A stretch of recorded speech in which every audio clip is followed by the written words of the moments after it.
अपन अगले टॉपिक की बात करते हैं। कल अपन लोगों ने जो वर्त आ रहे यानी उससे अपन लोगों ने जो आलेखी निरूपण था यानी आंकड़ों का आलेखी रूप में किस प्रकार से निरूपण करते हैं उससे संबंधित कुछ बातों के बारे में हम लोगों ने कल सीखा था, जिसमें रेखा चित्र किस प्रकार से बनता है उसके बारे में हम लोगों ने बात की थी। उसके बाद में रेखा चित्र भी जैसे बहुरेखा चित्र है वो किस प्रकार से बनता है ग्राफ के माध्यम से। उसके बाद हमने देखा था कि दंड आरेख कैसे क्या बनता है, दंड आरेख है वो सामान्यतः कितने प्रकार का होता है, जो इस अपन ने बनाने की प्रोसेस या क्या प्रक्रिया होती है, किस प्रकार से बनाए जाते हैं उसकी अपन ने बात की थी। इसी बात को आगे बढ़ाते हुए आज अपन अगले बिंदु की बात करते हैं। अपने पास अगला बिंदु है वो है वर्त आरेख या जिसको अपन कहते हैं पाई चार्ट बोलते हैं। क्या बोलते हैं जिसको? वर्त आरेख या इसको कहा जाता है पाई चार्ट। यानी कल तक अपन ने जो बात की थी वह एक विमीय मापन था, उसके बारे में बात की थी। आज अपन जो बात करते हैं यहाँ जो अपने पास जो वर्त आरेख या पाई आरेख बनेगा इसकी दो विमा होगी, इसलिए इसको क्या कहते हैं? द्विविमीय आलेख होगा। अब ये वर्त आरेख कैसे क्या बनता है इसको बनाने के लिए हमें किसकी जानकारी होनी चाहिए, तो कुछ बातों के बारे में उससे संबंधित पहले कुछ अपन बात करते हैं कि ये वर्त आरेख या पाई आरेख होता क्या है, तो इसको किस प्रकार से, इसका सूत्र क्या है, किस प्रकार का प्रश्न आएगा और किस प्रकार से जो कोण है उनको अपन मान ज्ञात करेंगे। फिर मान ज्ञात करने के बाद में उन कोणों को अपन ग्राफ के अंदर किस प्रकार से दर्शाएंगे ये अपन सब सीखने का प्रयास करते हैं। देखो दिए गए सभी आंकड़ों की यानी आपको जो भी प्रश्न दिया हुआ आएगा उसमें कोई न कोई किसी न किसी प्रकार के कुछ आंकड़े हैं वह दिए हुए आएंगे। अब उन आंकड़ों के माध्यम से ही अपने को पाई चार्ट का क्या करना है? निर्माण।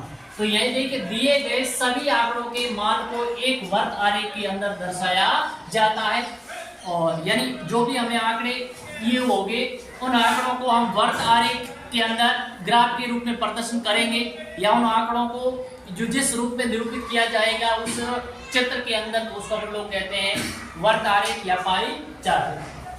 अब इसमें होता है क्या है कि दिए गए सभी मानों के मूल्य को कोण के रूप में परिवर्तित करके ही वर्त आरेख में दर्शाया जाएगा। यानी पहले ये कर दिए गए जो भी आपके पास आंकड़े होंगे ये जो मूल्य होगा या जो मान होगा उसको किस में दर्शाना है? आपको वर्त आरेख के अंदर दर्शाना है। ठीक बात है। अब उस वर्त आरेख के अंदर उन आंकड़ों या मान या मूल्य को दर्शाने के लिए हमें प्रत्येक मान मूल्य को किस में कन्वर्ट करना पड़ेगा? उसको कोण के रूप में परिवर्तित करना पड़ेगा, अंश के रूप में, डिग्री के रूप में उसको बदलना पड़ेगा। इसलिए बोले किसी दिए गए सभी मानों के मूल्य को कोण के रूप में परिवर्तित करके वर्त आरेख में दर्शाया जाता है। तो ये बात ये सबसे इम्पोर्टेंट ध्यान रखना, जो भी आपको मान या मूल्य दिए होंगे उनको आप कोण के रूप में पहले क्या करेंगे? परिवर्तित करेंगे। अब देखो कि अब वो कोण आपको जो मूल्य है या जो आंकड़ा दिया हुआ है जो चर है उसका प्रत्येक अपन कोण कैसे ज्ञात करते हैं? तो देखो चर का कोण ज्ञात करना। अब चर का कोण ज्ञात करने के लिए अपने पास क्या सूत्र होगा बच्चों? देखो दिए गए मूल्य या दिए गए चर का मान यानी किस चर का आप कोण ज्ञात करना चाहते हैं उसका मान क्या है? तो दिए गए चर या मूल्य का मान बटा दिए गए सभी मूल्यों का क्या? सभी मूल्यों का योग का मान। यानी जितने भी मूल्य आपसे अलग अलग पूछे जाएंगे उन सभी का प्रत्येक का आपको कोण ज्ञात करना पड़ेगा।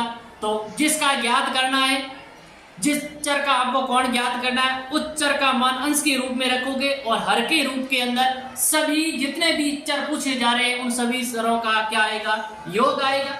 यानी अंश बटा हर, यानी जिसको आप कह सकते हैं अंश बटा हर। अंश के अंदर जिस भी चर का मान ज्ञात करेंगे सिर्फ उस अकेले चर का मान आएगा और हर के अंदर किसका आएगा? जितने सारे चर हैं उन सभी चरों का क्या आएगा? योग आएगा। और उसको गुणा किससे करना है बच्चों? 360 डिग्री से। अब 360 डिग्री से गुणा क्यों करेंगे? क्योंकि अपन जानते हैं कि एक बिंदु के चारों तरफ, जैसे मान लीजिए आपके पास एक बिंदु है, इसके चारों और ये जो सर्किल बना है इसको अपन क्या कहते हैं? वर्त आरेख कहते हैं। ये सर्किल बिल्कुल वर्ताकार है, इन पूरा जो ये कोण बनेगा वो 360 डिग्री का कोण बनता है। यानी एक बिंदु के चारों तरफ बनने वाले कोण का मान हमेशा कितना होता है? 360 डिग्री होता है। इसलिए मैं इसको किससे गुणा कर रहा हूं बच्चों? 360 डिग्री। तो आप ध्यान रखेंगे आपके पास जितने चर होंगे उन सभी चरों को जब आप कोण के रूप में परिवर्तित करोगे तो जिन चरों का कोण के रूप में जो मान आएगा उन सभी मानों को लास्ट टाइम आप जोड़ोगे तो उन सभी का योग कितना आना चाहिए आपके पास 360 डिग्री आना चाहिए। 360 क्यों आएगा? क्योंकि उस वर्त के अंदर जो कोण बढ़ेगा वो हमेशा कितने डिग्री का बनता है? 360 डिग्री का ही बनता है, इसलिए उसका योग ही हमेशा कितना होता है? 360। ठीक है, तो देखो एक वर्त में बढ़ने वाले संपूर्ण कोण का मान कितना होता है बच्चों? 360 डिग्री, इसलिए गुणा में अपन यहाँ पे क्या लिख रहे हैं? 360 डिग्री। अब बात आपकी समझ में आ गई होगी कि प्रत्येक जो चर होगा उसको कोण के रूप में किस प्रकार से कन्वर्ट करेंगे। यानी सिंपल भाषा में अपन ध्यान रखें तो अपन जिस भी चर को कोण के रूप में बदलेंगे उसको रखेंगे अंश में, और जितने भी चर सभी दिए हुए होंगे उन सभी चरों का योग करके रखेंगे हर में, और उसको गुणा किससे कर लोगे बच्चों? 360 से। तो प्रत्येक कोण है वो आपका मतलब प्रत्येक चर है वो कोण के रूप में क्या हो जाएगा? परिवर्तित हो जाएगा। अब एक प्रश्न आपको दिया, इस प्रश्न के माध्यम से अपन ये समझने का प्रयास करेंगे कि ये जो चर दिए इस चर के माध्यम से किस प्रकार से पाई चार्ट का निर्माण किया जाता है। अब देखिए आपके पास दिए गए आंकड़ों की सहायता से वर्त आरेख की आपको क्या करनी है बच्चों? रचना करनी है। यानी कुछ आंकड़े यानी चर आपको दिए होंगे, उन चरों की सहायता से आपको एक वर्त आरेख बनाना है। अब देखो जैसे यूरोप, अफ्रीका, अमेरिका, एशिया और अन्य, ये आपके कुछ विश्व के अंदर जो महाद्वीप है उनके नाम दिए हुए हैं। अब इन महाद्वीपों के अंदर जैसे ये 25%, 10%, अमेरिका में ये 10%, 50, 5 और कुल जोड़ो कितना होगा? 100। यानी 2010-11 में संसार के बड़े देशों ने या बड़े महाद्वीपों ने भारत को क्या किया बच्चों? कुछ माल है उसका क्या किया है? निर्यात किया है। और निर्यात की इकाई यानी आंकड़े दिए हुए, उन आंकड़ों की सहायता से आपको क्या बनाना बच्चों? वर्त आरेख या पाई चार्ट का निर्माण करना। तो ये जो जैसे यूरोप, अफ्रीका, इनको मैं चर मानूं, क्या मानूंगा? यानी ये परसेंट में दिए हुए हैं तो प्रतिशत का योग हमेशा कितना होता है बच्चों? 100 ही होता है। इसलिए इनको आप जोड़ोगे तो उत्तर ये क्या कुल योग कितना आएगा? 100 आएगा। अब दूसरे आंकड़े भी हो सकते हैं, उसका परसेंट में नहीं है तो योग 100 आना कोई जरूरी नहीं है।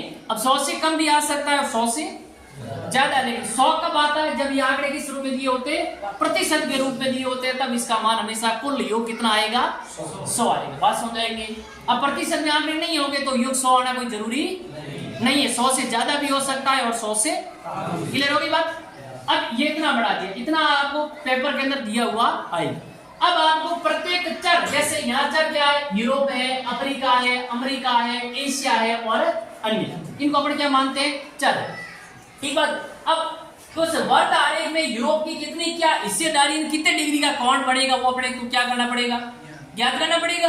फिर अपने को अफ्रीका के अंदर जो ये आंकड़ा दिया, इसके आधार पर अफ्रीका को जब आप वर्त आरेख में दर्शाओगे तो कितने डिग्री को ये प्रदर्शित करेगा। इसी प्रकार से अमेरिका कितने को करेगा, एशिया कितने को करेगा और अन्य है वो कितने को करेंगे। तो अपन देखो सबसे पहले चर का कोण कैसे ज्ञात करते हैं। तो ये पहले तो आपको क्या लिखना पड़ेगा बच्चों? इसका सूत्र लिखना पड़ेगा। सूत्र क्या होगा? दिए गए चर मूल्य का मान, यानी दिए गए, जैसे मेरे को यूरोप का ज्ञात करना है तो यहाँ मैं किस चर का मान लिखूंगा? मूल्य लिखूंगा, यूरोप का लिखूंगा। मेरे को अमेरिका का ज्ञात करना है तो मैं यहाँ पे किसका लिखूंगा? अमेरिका का लिखूंगा। और मेरे को एशिया का ज्ञात करना है तो मैं यहाँ पर किसका लिखूंगा? एशिया का। लेकिन दिए गए सभी मूल्यों का कुल मान, यानी यहाँ पर जिसका भी कुल कितने चर कितने? यूरोप 1, अफ्रीका 2, अमेरिका 3, एशिया 4, अन्य 5। कुल कितने चर है इसके अंदर? 5 है। अब कुल का अपन योग करेंगे, पांचों को क्या करेंगे बच्चों? जोड़ेंगे। जोड़ने के बाद उनका जो योग आएगा उसको किस में लिख देंगे बच्चों? हर में लिख देंगे। मतलब यानी दिए गए सभी मूल्यों का कुल मान, यानी जितने भी चर दिए हुए उन सभी चरों का योग करेंगे। योग करने के बाद उसका यहाँ क्या रख देंगे अपन? मान। और फिर उस मान को गुणा किससे करेंगे बच्चों? 360। क्यों? क्योंकि हमें इसको किस में दर्शाना है? वर्त आरेख के अंदर दर्शाना है। तो अब ऐसे लिख, तो मैंने यूरोप चर का कोण कैसे ज्ञात किया? यूरोप का मान कितना है बच्चों? 25 बटा दिए गए सभी मूल्य का मान कितना होगा? जैसे यूरोप, अफ्रीका, अमेरिका, एशिया, अन्य का जोड़ा तो योग कितना है मेरे पास बच्चों? तो मैंने बट्टा में कितना लिख दिया? 100 गुणा किसको किया? इसे 360 से। 25 का भाग मैंने 100 में दिया, कितनी बार गया बच्चों? 4 बार। इस 4 का भाग 360 में दिया, कितनी बार गया बच्चों? 90 बार। कितनी बार गया? 90 बार। तो इस कुछ आपके पाई चार्ट में यूरोपीय चर का जो कोण होगा वो कितने डिग्री होगा बच्चों? 90 डिग्री होगी। कितनी डिग्री होगा? 90 डिग्री। इसी प्रकार से अफ्रीका चर का कौन क्या करेंगे? अफ्रीका का चर का मान कितना है? 10 बट्टे क्या आएंगे? सभी चरों का योग गुणा 360। 10 बटा 100 गुणा 360। 2 जीरो से ये 2 जीरो कैंसिल हो जाएंगे तो कितनी डिग्री आ गए बच्चों? 36 डिग्री। इसी प्रकार से अमेरिका चर का कौन ज्ञात करेंगे? तो अमेरिका खुद का कितना मान है? खुद चर का 10 बट्टे 100 गुणा 360 कितना आ जाएगा? 36 डिग्री। तो इस प्रकार से ये सभी चरों के हमें क्या प्राप्त हो जाएंगे? कोणीय रूप, यानी कोण के रूप में मान है वो प्राप्त हो जाएंगे। फिर एशिया चर का कौन ज्ञात करेंगे? एशिया का मान कितना है बच्चों? 50 बट्टा 100 गुणा 360। 100 कौन सा? उन सभी चरों का योग कितना आ रहा है बच्चों? 100, इसलिए मैं 100 लिख रहा हूँ। 50 खुद का मान 50 है ना, खुद चर का मान, इसलिए इसको आप काट साट करो कितना उत्तर आ जाएगा आपका? 180 डिग्री। और अन्य चर का जो मान है वो कितना है? 5 बट्टा 100 गुणा 360 कितना डिग्री आ जाएगा? 80। अब इन जैसे आप एशिया का, यूरोप का, अफ्रीका का, अमेरिका का, अन्य का, इन सभी कोणों को जोड़ोगे तो कितना आएगा आपके पास? कोणों का मान कितना आएगा बच्चों? 360 डिग्री। अब आप एक प्रकार की सहायता से एक क्या बनाओगे? वर्त बनाओगे। क्या बनाओगे? वर्त बनाओगे। और उस वर्त के अंदर आपको अभी जो कोण प्राप्त हुए, चंदे की सहायता से उन कोणों का क्या करोगे? उस वर्त में निरूपण करेंगे। अब वर्त कितना क्या बड़ा बनाना है वो कोई जरूरी नहीं है, अपने को अपने हिसाब से बनाना है। दिखने में ना तो अच्छा मतलब बड़ा नहीं लगना चाहिए, कॉपी की साइज से थोड़ा ज्यादा बड़ा नहीं होना चाहिए, ठीक है? कितने क्या सेंटीमीटर, ऐसा कोई फिक्स एरिया कुछ भी है नहीं, ठीक बात है? फिर चांदे की सहायता से आप कोणों का क्या करेंगे? निर्धारण करेंगे।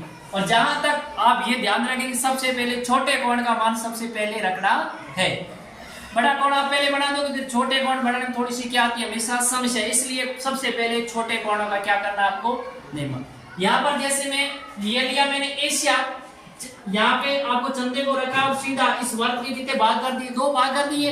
तो सीधी बात है कि वर्त के 2 भाग करेंगे तो ऊपर भी 180 डिग्री का कोण बनेगा और नीचे भी 180। तो ये कोण एशिया महाद्वीप का है, ये कितने डिग्री को दर्शा रहा है? 180 डिग्री को दर्शाएगा। फिर यहाँ चंदा रखा मैंने, अन्य के लिए कितने डिग्री का कोण बना दिया बच्चों? ये कोण कितने डिग्री का एंगल बना है? 18 डिग्री का बना। कितने डिग्री का? ये बिल्कुल आप चंदे की सहायता से माप करके बनाना, ऐसे बनाना ऐसे नहीं कि हाथ से बना दिए तो आपका क्या हो जाएगा बच्चों? गलत हो जाएगा। इसलिए अपने को प्रकार या चंदे की सहायता से, जहां तक आप चंदे का उपयोग करना सही रहेगा, प्रकार की थोड़ी समस्या उत्पन्न हो सकती है। फिर ये 18 का हो गया, यहाँ रखोगे 18 का आ गया। फिर बढ़ना अमेरिका लिए 36 डिग्री का, तो आप ऐसे करना बच्चों, इस 18 को और इस 36 को क्या कर दोगे? जोड़ दोगे ना, तो ये एंगल पूरा यहाँ तक लेके कितने का हो जाएगा? 54 डिग्री का होगा, नहीं होगा? लेकिन 54 में से 18 चला जाएगा, फिर ये इतना मात्र शेष रहेगा, ये कितने का रहेगा आपका? 36 डिग्री का रह जाएगा। कितना रह जाएगा? 36। ऊपर नीचे करने की आपको चंदे को ऊपर नीचे करने की आवश्यकता नहीं होगी। फिर अगला कितने का बनाना है? 36 का बनाना है। यानी यहाँ तक ये कोण कितने डिग्री का बन गया बच्चों? 54 का बन गया। 54 में और 36 जोड़ो कितने हो जाएंगे? 90 हो जाए। कितने हो जाएंगे? 90। तो यहाँ से यहाँ तक आप पूरा कितने का बनाओगे बच्चों? बनाओगे 90 डिग्री का, पूरा एंगल 90 का बनेगा। उनमें से कितना घटा लो? यहाँ तक ये कितने का बना हुआ है? पूरा 54 का बना हुआ है। 90 में 54 घटा लो, शेष कितना बचेगा? तो इसका मतलब ये एंगल भी आपका कितना बन गया बच्चों? 36 डिग्री का। ये भी कितने का है? 36 का। ये भी कितने का है? 18 का। और लास्ट वाला आपको बढ़ाना कितने डिग्री का है? 90 डिग्री का है। अब ये इधर 90, तो सीधी सी बात, इधर बचने वाला भी कितने का बचेगा? 90 डिग्री का बचेगा। कितने डिग्री का बचेगा? 90 डिग्री। इस प्रकार से आपको जो चर दिए होंगे उन चरों को अपन लोग कोण में कन्वर्ट करेंगे। कोण में बदलने के बाद में उसको पाई चार्ट के रूप में प्रदर्शित किया जाएगा। ठीक बात है? हाँ, आगे चलते हैं। तो अगला अपने पास आता है नया टॉपिक अपना है, उसको अपने कहते हैं प्रवाह चित्र। अब ये क्या होता है? देखो बच्चों, प्रवाह चित्र क्या है कि आलेख और मानचित्र, यानी ग्राफीय निरूपण और मानचित्र दोनों का क्या होता है? मिश्रण होता है। तो ध्यान रखोगे, आपसे प्रश्न पूछा जा सकता है कि प्रवाह चित्र क्या है? तो ये आलेख और मानचित्र का मिश्रित रूप होता है। ठीक बात है? अब इसमें क्या होता है? ये कह रहा है कि उत्पत्ति, यानी किसी स्थान से उत्पत्ति, यानी किसी वस्तु की उत्पत्ति और उसको कहां तक पहुंचना, उद्देश्य इस स्थानों के बीच वस्तु अथवा लोगों के प्रवाह को दिखाने के लिए खींचा जाने वाला जो ग्राफ होता है उसको क्या कहते हैं? प्रवाह चित्र। यानी उत्पत्ति, यानी कोई वस्तु है उसकी उत्पत्ति कहां से हो रही है और उद्देश्य के स्थान, यानी उसकी आवश्यकता कहां है, उसको कहां पहुंचाना है, उद्देश्य के स्थानों के बीच, जैसे मान लो यहाँ कोई जगह, यहाँ किसी की उत्पत्ति होगी, इसको पहुंचाना कहाँ पे बच्चों, ये एक नगर, ए नगर है, ये क्या नगर है, अब कुछ वस्तुओं का इस नगर पे क्या हो रहा है, उत्पादन हो रहा है। अब उस वस्तु को आवश्यकता कहाँ है पहुंचाने की, यहाँ पहुंचाना है। तो यहाँ ए बिंदु से बी नगर, ए नगर से बी नगर तक पहुंचाने के लिए वस्तु अथवा लोगों के प्रवाह को दिखाने के लिए, और मतलब यहाँ तक जाने के लिए अपन जो ये ग्राफ के रूप में इनको प्रदर्शित करेंगे ना, इसी को क्या बोलते हैं बच्चों, प्रवाह चित्र। ठीक है, तो उत्पत्ति स्थान और उनको कहाँ पहुंचाना है, उन स्थानों के बीच वस्तु या लोगों के प्रवाह को दिखाने के लिए अपन लोग जो ग्राफ खींचते हैं या जो कुछ खींचा जाता है रेखाएं, उनको क्या कहते हैं, प्रवाह चित्र। इसे गतिक मानचित्र कहते हैं। इसको क्या बोलते हैं बच्चों, गतिक मानचित्र। तो भी ये भी आप लोग ध्यान रखें कि इसको किस प्रकार का मानचित्र कहा जाता है, गतिक मानचित्र है वो भी इसको कहा जाता है।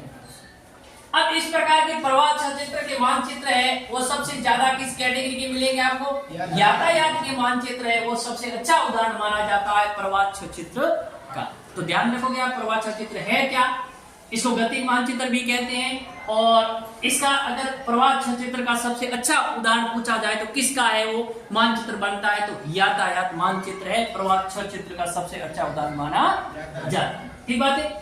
इसके बाद में अगला अपने पास बिंदु आता है बच्चों, वो बिंदु आता है, एक आता है थीमेटिक मानचित्र, या उसको अपन कहते हैं वितरण मानचित्र। क्या कहते हैं, थीमेटिक मानचित्र, या उसको अपन लोग क्या कहते हैं बच्चों, वितरण मानचित्र कहते हैं। क्या कहते हैं उसको, थीमेटिक मानचित्र, या फिर उसको कहा जाता है थीमेटिक मानचित्र, या उसको अपन लोग क्या कहते हैं, वितरण मानचित्र।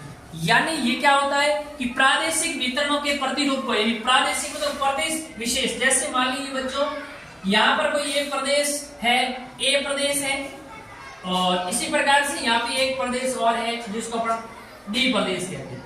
यानी ये प्रदेश है और ये क्या है, ए डी प्रदेश है।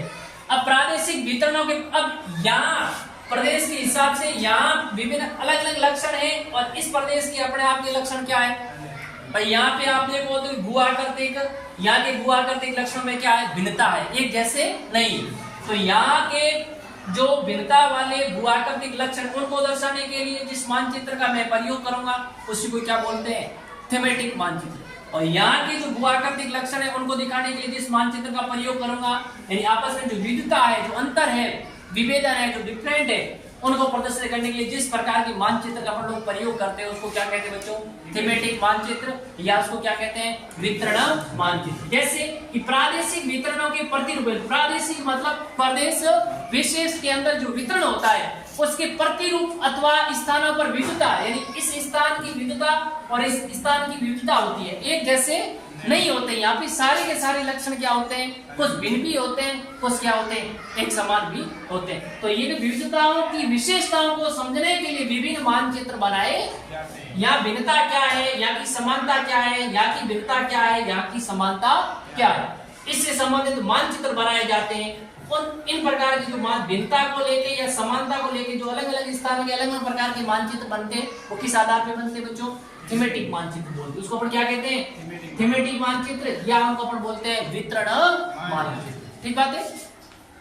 तो थीमेटिक मानचित्र का मतलब क्या हुआ कि जो प्रदेश होते हैं प्रादेशिक रूप से उन सभी प्रदेशों की लक्षण है वो एक समान होते नहीं है। क्या होते हैं लक्षण, या उनमें भिन्नता होती है।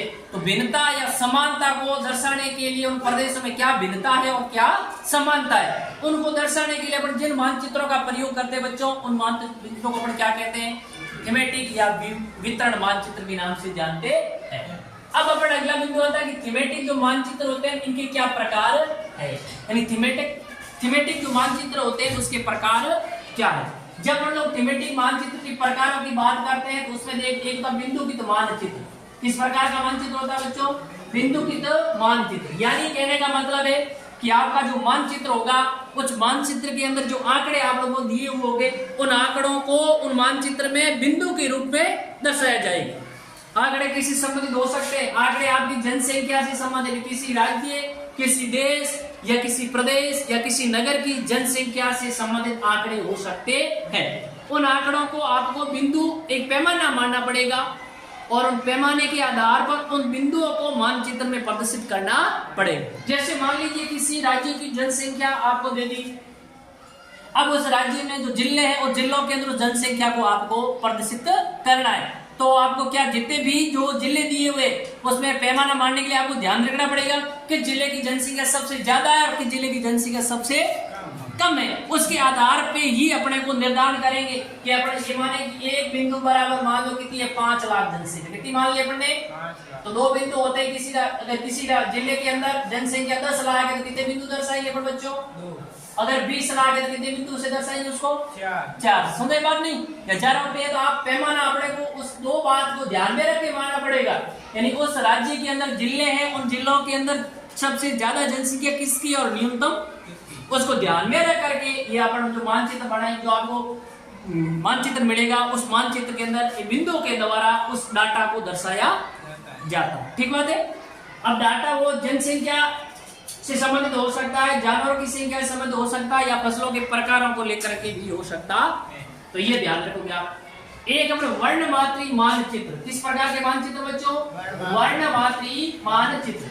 यानी ये जो मानचित्र है वर्णमात्री मानचित्र, इसमें जनसंख्या घनत्व को लेकर के, साक्षरता दर को लेकर के, लिंगानुपात को लेकर के और जनसंख्या वृद्धि से संबंधित आंकड़ों को क्या किया जाता है बच्चों, प्रदर्शित किया जाता है। यानी इसके अंदर वर्णमात्री के अंदर जो भी जैसे जनसंख्या घनत्व है, तो उस देश को या उस जिस राज्य की अपन बात करेंगे उसको अलग अलग श्रेणी में क्या किया जाएगा, विभाजित किया जाएगा।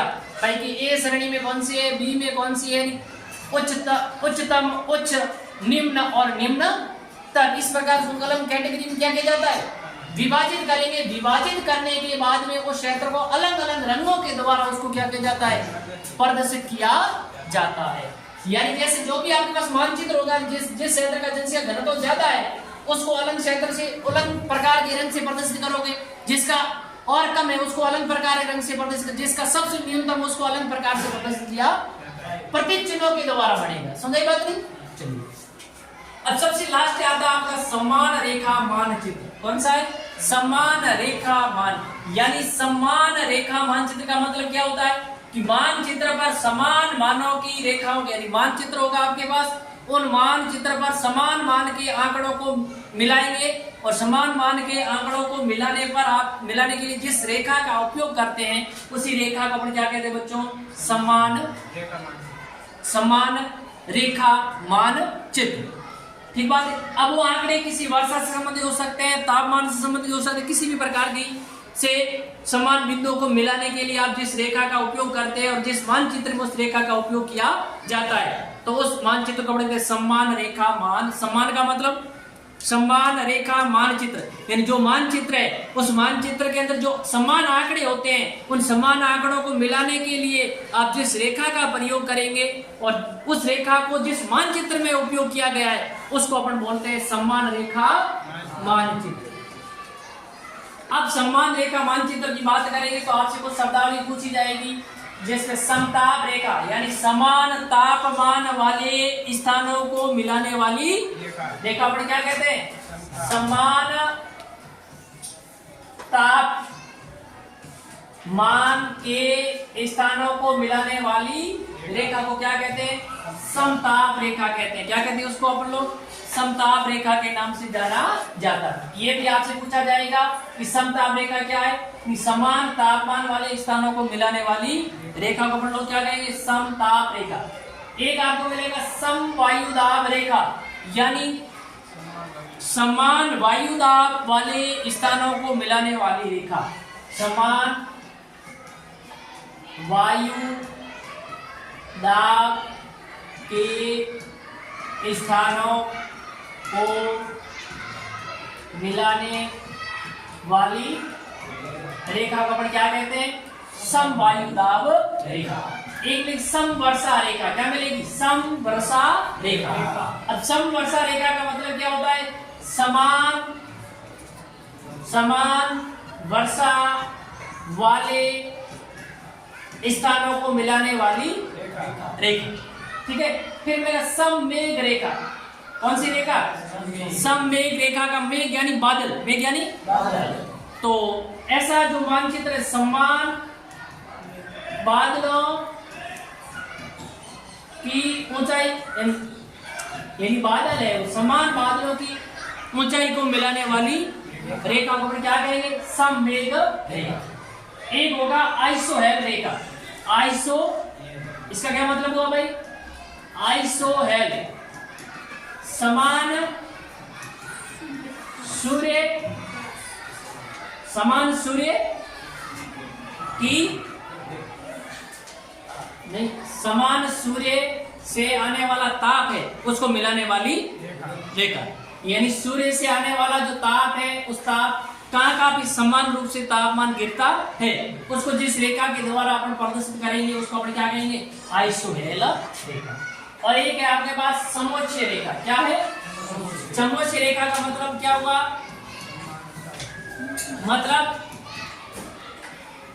जो उच्चावच होता है और समान उच्चावचों को मिलाने वाली रेखा को क्या कहते हैं? समोच्च रेखा। एक सम गहराई रेखा, समान गहराई वाले स्थानों को मिलाने वाली रेखा। और एक होता सम लवणता, समान लवणता वाले स्थानों को मिलाने वाली रेखा। इस प्रकार से ये कुछ बात आप लोग को ध्यान रखना है। यहाँ से आपको वाइवा के रूप में या मौखिक रूप में प्रश्न पूछा जाएगा। तो इस प्रकार से अपन लोगों ने अपना जो तीसरा अध्याय था आंकड़ों का निरूपण, उसके अंतर्गत जितनी भी बातें थी उन सभी बातों को अपन ने समझने का प्रयास किया और उसको समझा। और अगला चैप्टर अपन लेंगे, चौथा चैप्टर लेंगे और इसी के साथ में ही अपने प्रायोगिक भूगोल के जो चारों चैप्टर है वो आपके क्या हो जाएंगे? कंप्लीट हो जाएंगे। तो आप 3 चैप्टर को अच्छी तरह से याद करें, ये आपकी तैयारी के अंदर मददगार है, वो साबित हो सकता है। आपसे आशा और उम्मीद है कि इस क्लास को देख करके आपको कुछ बातें अच्छी तरह से समझ में आई होंगी।